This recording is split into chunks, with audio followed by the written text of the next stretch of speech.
தூய்மையான ராம்ராஜ் பட்டு வேட்டி கட்டும்போது நல்ல எண்ணங்களை பிரதிபலிக்கும், வாழ்த்துக்களை வசீகரிக்கும். பியூரிட்டி அண்ட் பாசிட்டிவிட்டி, அதுதான் ராம்ராஜ் பட்டு வேட்டி. ஆஹா கல்யாணம் மார்ச் 20 முதல் திங்கள் முதல் வெள்ளி வரை இரவு 7 மணிக்கு உங்கள் விஜய். நான் அண்ணாத்தையில் நடிக்க முன்னாடி வர ரஜினி சார் மேலே எனக்கு அவ்வளவு இதாக இல்லை. அண்ணாத்தையில் நடிக்க போனேன் இல்லையா, அதிலிருந்து அவர் என் மேலே காட்டின அன்பு. இன்னொன்று, என்னை வியந்து வியந்து அவரை உலகம் வியந்து பார்த்துக்கிட்டு இருக்கு, அவர் என்னை வியந்து பார்ப்பாரு. இவ்வளோ ரைட்டர்ஸோடைய புக்கை படிக்கிறோம், கண்டிப்பாக உங்களுடைய ஃபேவரட்னு ஒருத்தர் இருப்பார். அவர் எப்பயாவது மீட் பண்ணுற தருணம்ன்றது நடந்ததா? துவக்க காலத்தில் நான் வாசிக்க துவங்கியதே ஜெயகாந்தனுடைய எழுத்துக்கள் தான். நான் வாசிக்க துவங்கினேன் சொல்லி எழுதுனுங்கிற விதையை வித்த தூண்டினவரே அவர் தான். நான் அப்படி இப்போ யாரையும் போய் வழியை போய் பார்த்து பேசிக்கிட்டு ஃபோட்டோ எடுத்துக்கிட்டு எவ்வளோ பெரிய பெரிய ஆட்களோட நான் இருந்திருக்கேன், யாரோடையும் நான் ஃபோட்டோ எடுத்ததில்லை. இது அப்படி தான் ஜேகே இருந்தார். ஆனால் ஜேகே இறந்துட்டார். இறப்புக்கு வீட்டுக்கு போய் அந்த பெட்டியில் வச்சுருந்தாங்க. வர மாலையை போட்டேன். மாலையை போட்டால் அவர் மூஞ்சியை பார்த்தா அடுத்த நொடியே அவர் விரல்லையே கண்ணுச்சு. விரலை பார்த்துக்கிட்டே இருந்தேன். எத்தனை எப்படிப்பட்ட எழுத்துக்களை எழுதி போட்ட விரல் அது. ஒரு சிறுகதை எடுத்தேன்னா இந்த இடத்துல இருந்து ஒரு சம்பவத்தை சொன்னா அந்த இடத்துல ஆரம்பித்து அங்கேயே அடிப்பேன், முடிச்சிடுவேன். சிறுகதையே நான் வார்த்தைகளை அறுத்துருவேன். வைரம் மறுத்த மாதிரி தான் அறுத்தறுத்து வரும். என்னுடைய எழுத்து, நான் எழுதுகிற எந்த சிறுகதையும், துவக்க காலத்தில் எழுந்த முதல் சிறுகதையிலிருந்து கடைசி கதை வரை எந்த கதையை நான் பத்திரிகைக்கு அனுப்பி பிரசுரமாக இருந்ததில்லை. குற்றப்பரம்பரை நாவல் படித்த எல்லாருமே நான் எழுதுனது ராமநாதபுரம் மாவட்டத்தில் வச்சு அந்த ஸ்லாங்கில் அந்த கதை எழுதியிருக்குங்க. அங்கேருந்து அந்த மாவட்டத்திலேருந்து பேசினது ரொம்ப குறைவு, அதை படித்தவங்களும் குறைவுன்னு நினைக்கிறேன். ஆனால் இதை படிச்சுட்டு ஒரு கடலூர்லேருந்து, கோயம்புத்தூர்லேருந்து, வேலூர்லேருந்து, சிங்கப்பூர்லேருந்து, ஆஸ்திரேலியாவிலேருந்து, நம்ப மாட்டேங்க, சொல்லக்கூடாது, தற்பெருமை ஆயிரும். பெரும்பாலும் பெண்கள். நான் எழுதுனது ஒரு சமூகம் பற்றி, ஒரு களவு சமூகம் பற்றி எழுதி போட்டிருக்கேன். ஆனால் இதை வாசிட்டு பேசுகிறவங்கலாம் பார்த்தீங்கன்னா பெரிய மேல்தட்டு பெண்கள். யா, என்னால் பேச முடியலையா. 8 வயசு பையன் பெருநாளி பஸ் ஸ்டாண்டில் கட்டச்சோகத்தில் ஒன்று கடிச்ச மணிக்கு டே ஹிட்லரே அப்படிமா. அது பேர், உண்மையான பேர் ஆப்ரஹாம். தாழ்த்தப்பட்ட இனத்தை சார்ந்த ஒரு பையன். காலையில் கூப்பிட்டு விட நேரம் கூட ஊரை சுற்றிட்டு வர்ற அப்படின்னு செருப்பு பக்கத்து சப்பு சப்புன்னு அறிவோம். செருப்படி விழுகுதுங்க புடதியில். அந்த அடியும் வாங்கிட்டு இவனுக்கு சிரிக்க தெரியாது, அழுக தெரியாது, கோவப்பட தெரியாது, மறத்து போச்சுங்க வாழ்க்கை. கிட்டத்தட்ட ஒரு 30 வருஷம் கழிச்சு ஒரு சிறுகதை, இந்த ஹிட்லருன்னு பேச தோணுச்சு. 2 மணி நேரத்தில் எழுதிட்டேன் கதை. போஸ்ட் ஆஃபீஸில் ஸ்டாம்பு வாங்கி ஒட்டி போடணும். யார் போகிறது, யார் அனுப்புறது நின்றுருக்கேன். தச்சையில் ஹிட்லர் எங்கள் வீடு அந்த வீட்டுக்கு முன்னாடி ரோட்டில் நடந்து போயிருக்காரு.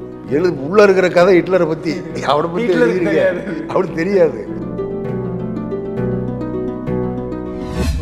இப்போ ரஜினி சார் கூட நடிக்க வேண்டிய லால் சலாம் அது பண்ண முடியாமல் ஒரு சில காரணங்களால் மிஸ் ஆயிடுச்சு. ஃபர்ஸ்ட் ஆஃப் ஆல் அது கேட்கும்போது ஒரு சந்தோஷமும் இல்லை அப்படின்னு நினைக்கும் போது ஒரு வருத்தமும் இருந்திருக்கும். எப்படி சார் இருந்துச்சு அந்த ஒரு? நான் உண்மையிலேயே எந்த படத்தையும் இதுவரை நான் நடித்த படங்கள்லாம் நான் எந்த டைரக்டருக்கு ஃபோன் பண்ணி, சார் என்ன சார் கொஞ்சம் பார்த்துக்குங்க, இந்த ஜோலியே நான் வச்சுக்கிறது இல்லை. நான் நடித்தேன்னா அந்த டைரக்டரோட ஃபோன் நம்பரே எனக்கு இருக்காது, பெரும்பாலும் இருக்காது. அப்படின்னு இருக்கிற போது இதை நான் வருத்தப்பட்டதே இல்லை. ஆனால் இந்த படத்தில் நான் 4ஆம் தேதி ஃபோன் வருது, சார் ஒரு 7ஆம் தேதியிலேருந்து ஏப்ரல் 10 வரை 30 நாள் கண்டினியூஸாக வேணும் லால் சலாமுக்கு ரஜினி சார் காம்பினேஷன்னு ஃபோன் வரும். இல்லையா, அது இப்போ இந்த 2 படம் இருக்குது, அதை கூட படத்தை கூட நான் டைரக்டர்கிட்ட பேசிக்கலாம் சார். படம் நான் போய் Lyca banner, Aishwarya Rajini sir பொண்ணு டைரக்ஷனு, ரஜினி சார் காம்பினேஷன் 30 நாள்லாம் வெளுத்து போடுவேன் நான் கேரக்டர் அப்படின்னு. அந்த சிங்கப்பூருக்கு சிங்கப்பூர் மலேசியா இந்த வர 21ஆம் தேதி சிங்கப்பூர் போகிறேன், நானே ஒய்ஃபும் போகிறோம். அது தமிழ் சங்கத்திலேருந்து கூப்பிட்டுருக்காங்க. தமிழ் சங்கத்தில் அவங்க சிங்கப்பூர் நேஷனல் லைப்ரரியில் ஒரு பெரிய ஃப்ளோரை புக் பண்ணி வச்சுருக்காங்க. இங்கே மலேசியாவில் மலாக்கா தமிழ் சங்கத்தில் இருந்து அவங்க பெரிய ஏற்பாடுகளை பண்ணி பெருசாக இத்தனை இருக்கைகள் விட்டு திறந்து விட்டன, அத்தனை இருக்கைகள் விட்டு அது செய்தி வந்துக்கிட்டே இருக்குது. என்ன விசா வந்துருச்சு, எல்லாம் வந்துருச்சு, டிக்கெட்டு விசா எல்லாம் வந்துருச்சு. அப்போ சார் இந்த ஒரு 8 நாள் மட்டும் விடுங்க, அந்த படங்களை கூட சொல்லிக்கிறேன், 8 நாள் மட்டும் விடுங்கன்னு பேசி பார்த்தேன். ஆமாம், மேனேஜர் மூலமாக ஒரு நாள் 2 நாள்லாம் பரவாயில்ல, 8 நாள் ஒன்றும் பண்ண முடியாதுன்னு அது நம்ம கையை விட்டு போயிடுச்சு. ஆனால் உண்மையிலே பெரிய வருத்தமாக இருக்குது. காரணம் என்னென்னா, நான் அண்ணாத்தையில் நடிக்க முன்னாடி வர வந்து ரஜினி சார் மேலே எனக்கு அவ்வளவு இதாக இல்லை. அவரு பெரிய சூப்பர் ஸ்டார் அப்படி தான் நான் நினச்சிக்கிட்டு இருந்தேன். அண்ணாத்தையில் நடிக்க போனேன் இல்லையா, அதிலிருந்து அவர் என் மேலே காட்டின அன்பு. இன்னொன்று, என்னை வியந்து வியந்து அவரை உலகம் வியந்து பார்த்துக்கிட்டு இருக்கு, அவர் என்னை வியந்து பார்ப்பார். இல்லை, என்னுடைய உடம்பை, என்னுடைய நடையை, என் பார்வையை சொல்லுவார். சார் ஒரு ஷார்ட்டுக்கு நிற்பேன், எல்லாரும் பெரிய க்ரௌடு, அவர் நான் இப்போ இப்படி நிற்போம், ஷார்ட் ரெடி பண்ணி டப்புன்னு திரும்ப, ஒரு சார் நீங்கள் டெய்லி வாக்கிங் போயிடலாம் அப்படிம்பார். ஆமாம். அப்புறம் இந்த ஒரு அந்த வில்லனை பார்த்து மாடியில் இருப்பேன், அவனை பார்த்து சவால் ஒரு ரசிகன் நானும் சார் எல்லாம் நிற்கிறோம். நைட் எஃபெக்ட் ஹைதராபாத்தில் அந்த காப்பு கட்டுறேன்டா அந்த இது. ஆமாம் ஆமாம். அப்போ நான் ஒயிட் அண்ட் ஒயிட்டில் பேண்ட் ஷர்ட்டில் இருக்கேன். டப்புன்னு திரும்பினார், முடிச்சார் ஊரில் நீங்கள் என்ன உங்கள் ட்ரெஸ் கோடு என்னன்னாரு.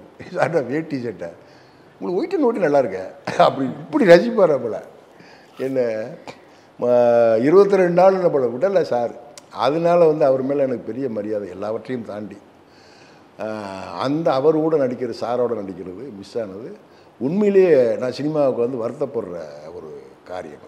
லைஃப்பில் இப்போ நாமெல்லாம் சின்ன வயசுலேருந்து வளர்கிறோம் அப்படின்னா டக்குன்னு அந்த புத்தகத்து மேலே பெரிய அளவில் குழந்தைங்களுக்கு அந்த ஆர்வம் அப்படின்றது போகாது. அதுவும் அந்த டீனேஜ் வயசில் கண்டிப்பாக அதை ரீச் பண்ணவே மாட்டோம். ஆனால் நீங்கள் எப்படி சார் உங்களுடைய டீனேஜ் வயசில் லைப்ரரிக்கு போய் அங்கே இருக்க புத்தகங்கள் படித்து, அதை தாண்டி நம்ம ஸ்டேட்டில் நடக்கிறத மட்டும் தெரிஞ்சிக்க கூடாது, அடுத்த ஸ்டேட்டில் நடக்கிற விஷயங்களும் தெரிஞ்சுக்கிட்டா தான் அந்த உலக அறிவுன்றது புரிஞ்சிக்க முடியுன்றது அவ்வளோ சின்ன வயசில் நீங்கள் எப்படி அதை யோசிச்சிங்க அப்படின்றதும் எனக்கு வியப்பாக இருந்தது. அதை பற்றியும் கேட்கணும்னு ஆசை. என்னென்னா, அது எனக்கே ஆச்சரியமான விஷயந்தான். நான் எப்படி அந்த நூல்களை தேர்வு பண்ணி நான் படித்தேன், இப்படியான ஒரு பாதையில் நம்ம எப்படி நடக்க துவங்கணும், எந்த தூண்டுதலும் இல்லை. அது ஒரு சின்ன இப்போ தென்கோடி கிராமம் பெருநாளி, அரசியல் இல்லை, அது ஒரு இயல்பான ஒரு தெற்கத்தி கிராமம். ஜாதிய கட்டுப்பாடுகள், ஜாதிய அமைப்புகள் இதெல்லாம் இருக்கிற ஒரு ஜாதி இருக்கும். ஆனாலும் வந்து எந்த பாகுபாடும் இல்லாமல் ஒருத்தரும் அவ்வளோ நேசிப்பேன். இந்த ஊருக்காரன் எங்கேயாவது வெளியே போகிறேன், வெளியே போய் எங்கேயாவது ஒருத்தனுக்கு இன்னொருத்தனுக்கு பிரச்சனைன்னா இவன் போய் அடிப்பேன், அவனுக்கு முன்னே இவன் அடிப்பேன். அங்கே ஜாதி இருக்காது, அவன் ஊருக்காரன் ஏற்றதாழ்வே இருக்காது. ஊருக்காரன்னு இது வந்து ஒரு எடுத்துக்கூட்டி செய்கிறதும் இல்லை, இயல்புலேயே வந்துடும். அப்படி ஒரு மக்கள் மத்தியில் நான் வளர்ந்தேன். எல்லா சாதியினரையுமே வந்து மாமே மச்சினே, வாங்க சித்தப்பா, போங்க சித்தப்பா, வாங்க சின்னையா, வாங்கம்மா, ஆமாம், அப்படி தான் பழகுவோம் நாங்கள் கிராமத்தில். ஆச்சரியமான ஒரு விஷயம். இப்படி நான் வளர்ந்தாலும் இது அந்த வாசிப்புக்கள் வந்து இதெல்லாம் சேர்ந்து தான் என்னை கொண்டு தள்ளி இருக்குன்னு நினைக்கிறேன். அதே மாதிரி சார், நம்ம இவ்வளோ ரைட்டர்ஸோடைய புக்கை படிக்கிறோம், கண்டிப்பாக உங்களுடைய ஃபேவரட்டுன்னு ஒருத்தர் இருப்பார். அவர் எப்பயாவது மீட் பண்ணுற தருணம்ன்றது நடந்ததா? அந்த மாதிரியான ஒரு டிஸ்கஷன், ஏன்னா எல்லாருக்கும் ஒரு ஆசை இருக்கும், நமக்கு பிடிச்ச ஒருத்தர் அவர் இவ்வளோ ரசிக்கிறோம், நேசிக்கிறோம், அவர்கிட்ட நிறைய விஷயங்கள் எடுத்துக்கிறோம் போது இந்த ஒரு ஆசை இருந்திருக்கும்னு நினைக்கிறேன். அது எப்பயும் நடந்ததுங்களா? அது துவக்க காலத்தில் நான் வாசிக்க துவங்கியதே வந்து ஜெயகாந்தனுடைய எழுத்துக்கள் தான் நான் வாசிக்க துவங்கினேன் சின்ன வயசுலேயே. ரொம்ப காலத்துக்கு முன்னாடி, ஏறக்குறைய 20-30 வருஷம் கழித்து 2-3 கூட்டத்தில் பார்த்துருக்குறேன், பேசினதில்லை. எனக்கு இந்த எழுதணுங்கிற விதையை வித்த தூண்டினவரே அவர் தான். நான் போய் பார்த்து பேசணும்லாம் ஆர்வப்படலை. எனக்கு என் கேரக்டர் அதுவும் இல்லை. நான் அப்படி யாரையும் போய் வழியை போய் பார்த்து பேசிக்கிட்டு ஃபோட்டோ எடுத்துக்கிட்டு, எவ்வளோ பெரிய பெரிய ஆட்களோடு நான் இருந்திருக்கேனே, யாரோடையும் நான் ஃபோட்டோ எடுத்ததில்லை, எடுக்க வேண்டிய. இது அப்படி தான் ஜேகே இருந்தார். ஆனால் ஜேகே இறந்துட்டார். அந்த இறப்புக்கு நான் இன்னைக்கு சென்னையில் இருந்தேன்.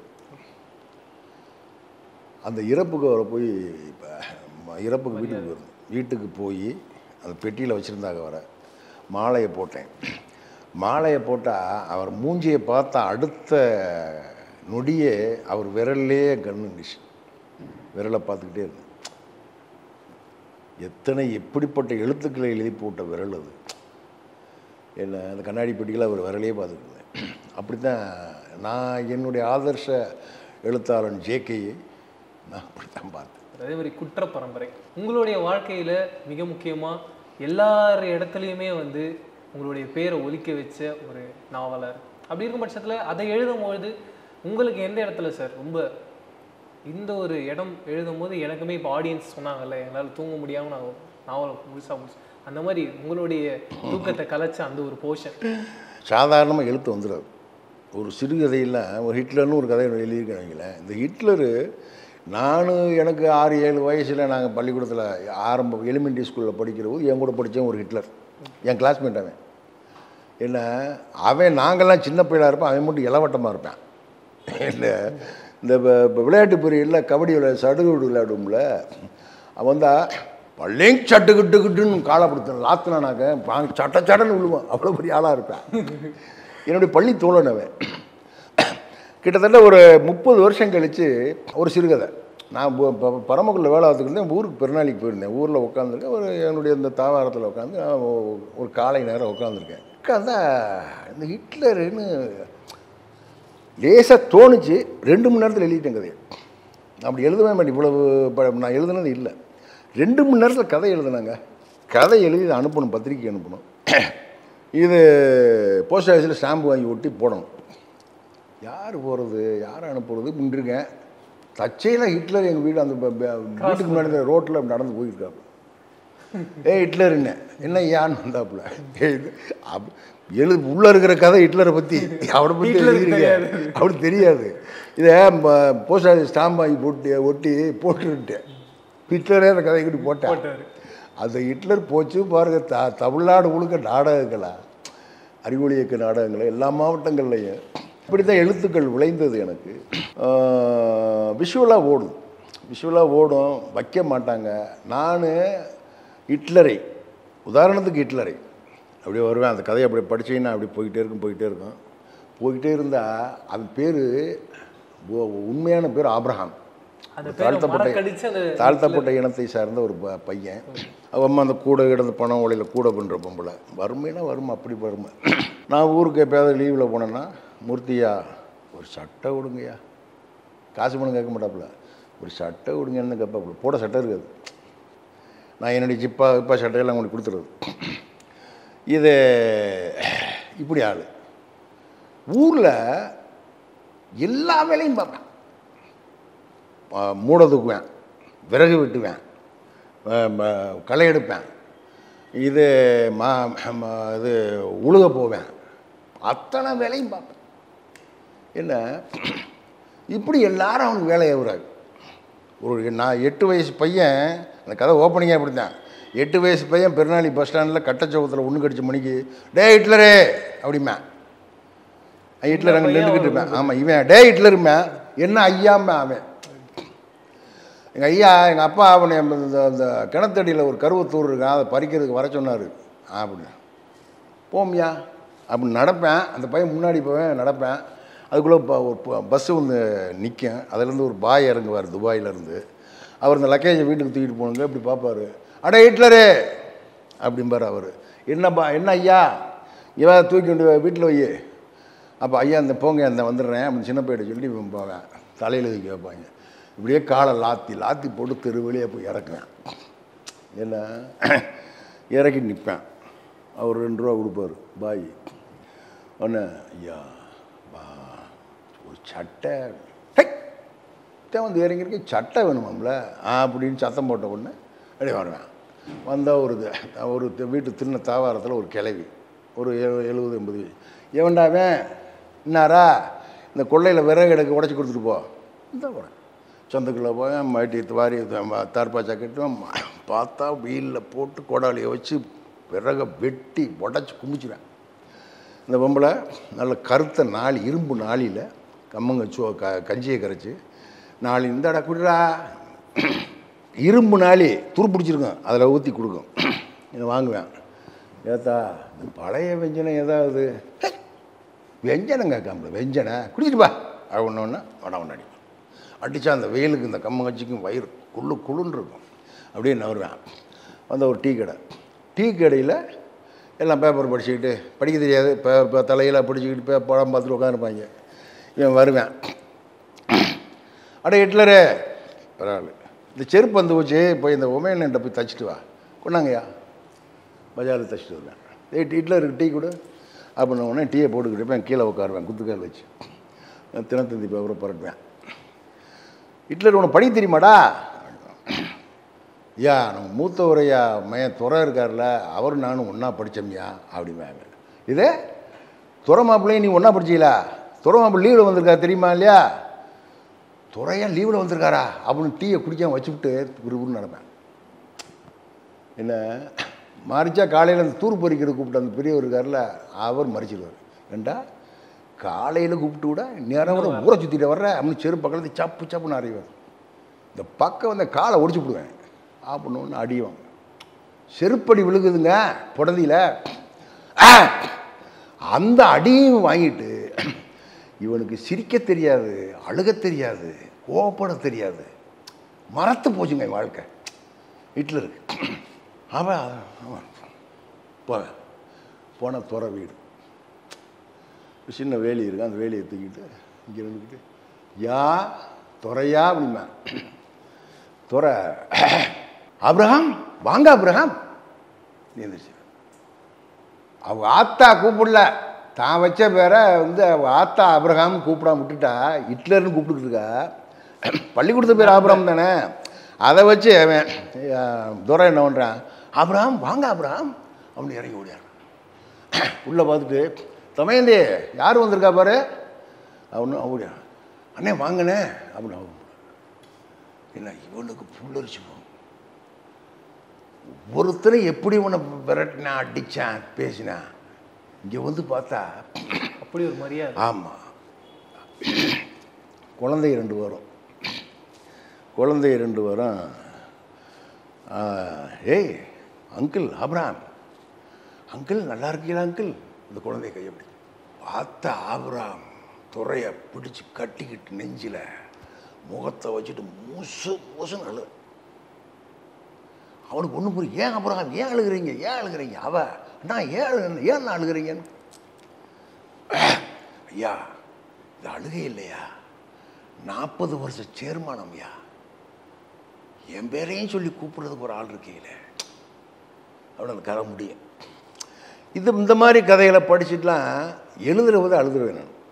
நீங்கள் சொல்லும் போதே அவ்வளோ ஒரு இம்பேக்ட் இருக்கு. எனக்கு என்னன்னா அவரோட ஏக்கமே என்னவா இருந்திருக்குன்னா, அவருக்கு சாப்பாடு எதுவுமே தேவையில்லை, ஒருத்தனை அவனை மனுஷனா மதிச்சா போதுன்றத அந்த அளவுக்கு ஆழமா நம்பி இருக்கான், ஏக்கப்பட்டிருக்கான் அது நடக்கலையே அப்படின்னு. இதில் இந்த எழுத்துக்குள் நான் வச்ச அரசியல் என்ன தெரியுமா, நான் வச்ச அரசியல் என்ன தெரியுமா, வெளிப்படையாக பேசாமல வச்சிருக்கிற அரசியல் என்னென்னா, அந்த ஊரில் அப்படியும் மனுஷங்க இருக்காங்க, இப்படியும் ஒருத்தர் இருக்கான். என்ன சொல்கிறீங்க, மனிதம் செத்து போகல, கண்டிப்பாக இங்கே இருக்குது, எல்லா இடங்களையும் மனுஷத்தனம் இருக்குது. சூப்பர் சார், எனக்கு ரொம்ப ஹாப்பியாக இருந்தது உங்களுடைய.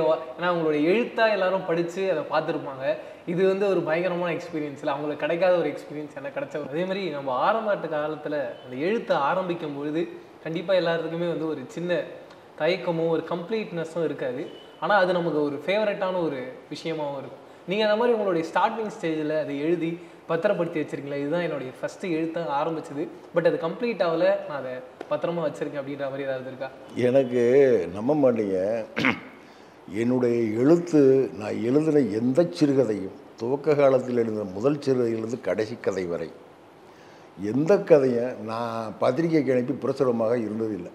இன்னொன்று தெரியுமா, எவ்வளோ பெரிய எழுத்தாளர்கள் கூட நான் கேள்விப்பட்டிருக்கேன், அவங்க பக்கம் பக்கமாக எழுதி அனுப்புறதை அடித்து திருத்தி எடிட் பண்ணி தான் போடுறதா கேள்விப்பட்டிருக்கேன். நான் என்னுடைய சிறுகதையினுடைய எழுத்தை ஒரு வார்த்தை தூக்க முடியும், தூக்கலை. என்னோட பெருமைக்கு சொல்லலை, உண்மையில் நடந்தது. இரண்டாம் மறைந்த தோழர் கந்தர்வன் சொல்லுவார், யோ வேளா நீங்கள் கதையாக எழுதுறீங்க, நீண்ட கவிதை எழுதுறீங்கன்னு சொல்லுவார் அவர். சிறுகதையே நான் வந்து வார்த்தைகளை வந்து அறுத்துருவேன், வைர மரத்தை மாதிரி தான் அறுத்தறுத்து வரும். ஏன்னா பக்கமும் பார்த்தீங்கன்னா சிறுகதைன்னு அது அந்த அழகோடு அந்த அளவோடு இருக்கும். என்னுடைய கதை நீண்டு வாசிக்க வாசகனை பவர் அடிச்சுக்கிட்டு அந்த சோழியே இருக்காது. ஒரு இடத்துல இன்னொன்று தெரியுமா, ஒரு சிறுகதை எடுத்தேன்னா இந்த இடத்துலேருந்து ஒரு சம்பவத்தை சொன்னேன்னா அந்த இடத்துல ஆரம்பித்து அங்கேயே அடிப்பேன், முடிச்சுடுவேன். இந்த ஒரு 20 ஆண்டுகளுக்கு முன்னால் இப்படி அந்த போகவே மாட்டேன். இங்கே எடுப்பேன் இங்கே அடிப்பேன். அதனாலே வந்து நம்ம சிறுகதைகளை வந்து தொட்டான்னா விட மாட்டேன், முடிச்சு தான் விடுவேன் சிறுகதைகளை. அது சிறுகதைகளுக்கு. குற்றப்புறமுறை நாவல் படித்த எல்லாருமே நான் எழுதுனது ராமநாதபுரம் மாவட்டத்தில் வச்சு அந்த ஸ்லாங்கில் அந்த கதையை எழுதியிருக்குங்க. அங்கேருந்து அந்த மாவட்டத்திலேருந்து பேசினது ரொம்ப குறைவு, அதை படித்தவங்களும் குறைவுன்னு நினைக்கிறேன்.